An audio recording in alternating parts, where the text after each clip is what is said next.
For me, I love the idea of this guy who's having to face his, this a guy he was just past his prime. I think that maybe I relate to that.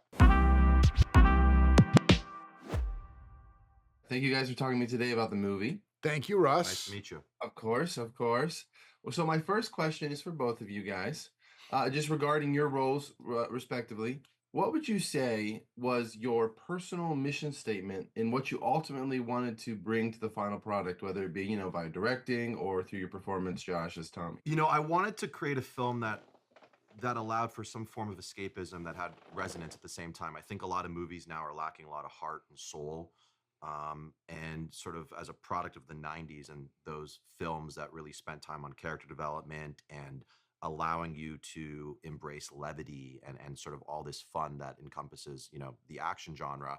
I really wanted to create something that people could go sit in for 2 hours and just sort of have a smile on their face and forget about all the crazy stuff happening in our world.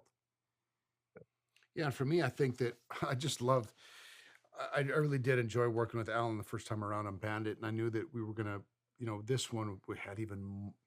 This felt like a bigger sort of popcorn movie, and I knew that he was down to deliver. So, uh, for me, I love the idea of this guy who's having to face his, this a guy he was just past his prime. I think that maybe I relate to that in a lot of Yeah. ways personally. But it was one of those things that I just, in your mind, I think that most men or women will agree that, it's hard to come to terms with that. And this guy is at that point in his life where he's lost a step, doesn't quite have the same vision he used to have, not quite the shot he used to be, and learns the hard way, has to flee London after shooting the wrong person at this party, and goes to Los Angeles, starts working for a low rent mob boss played by Rick Hoffman. And just everything this guy is just constantly trying to find his way out of this low point. And he sees in this kid, his own kid back in London, and starts to realize what's actually important. I think that he's missed out on a lot of that. Josh, when's the last time you've checked your glasses prescription? And how many times are you going to get that question today? Yeah, I started losing my vision a while ago. But thankfully I have remedied that situation. Yeah. Next question. Again, for both of you, there's a lot of love for both, London and Los Angeles in this movie, and both of those cities and those personalities that come from them. How did you both work to bring that out for both of them throughout your respective parts in this film? Oh, that's a great question. I mean, look, there's this obvious sense that London is sort of lurking in the background. And really, it kind of was this approach tonally and visually. So when we were kind of mapping out this film, Alex Chinisi, my cinematographer, and I, we talked about the different looks and how we would sort of give each city its own identity and make them feel like characters in a way. And so we kind of just wanted there to be this contrast between them. And, London had a bit more sense of dread, whereas, California was more vivacious and lively and vibrant.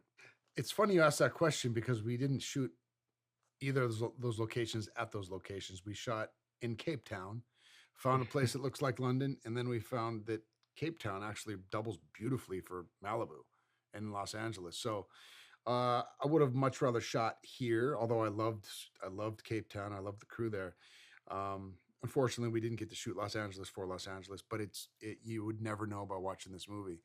Yeah. But you're right. It is a bit of a love letter to both good and bad. I think that my character's not so fond of coming here, mostly because he has to flee his life in London. But I think that he learns along the way to appreciate it more than he thought he would, and starts to appreciate things that he never thought he appreciate things that he should have been, paying more attention to. Well, Josh, I had to squeeze in a quick off-topic question for you. Recently, it was reported that Michael Bay is looking to return to the Transformers franchise. I was just curious, have you heard anything about that from him? And is that something you would be open to returning to that franchise? I have not heard that. But yeah, why not? I had a blast making those movies. Michael Bay is such a talented dude. I really, really loved working with him. We did four of those movies. I did one, two, three, and five. I shot up that, that I started as like a cadet and ended up like a lieutenant colonel or something. So who knows where would I be a general at this point? You just keep climbing, I climbing, mean, yeah. With glasses. yeah, With glasses this yeah. time. I definitely grade into the spot, Yeah. but I'd be happy. I'd love to do it. Well, thank you guys both for talking to me about this movie. I look forward to everyone getting to see it. And Josh, I hope to see you pop up in Transformers in the future. Thank you very much. Nice cabinet, by the way. That's awesome. Thank you. Thank you.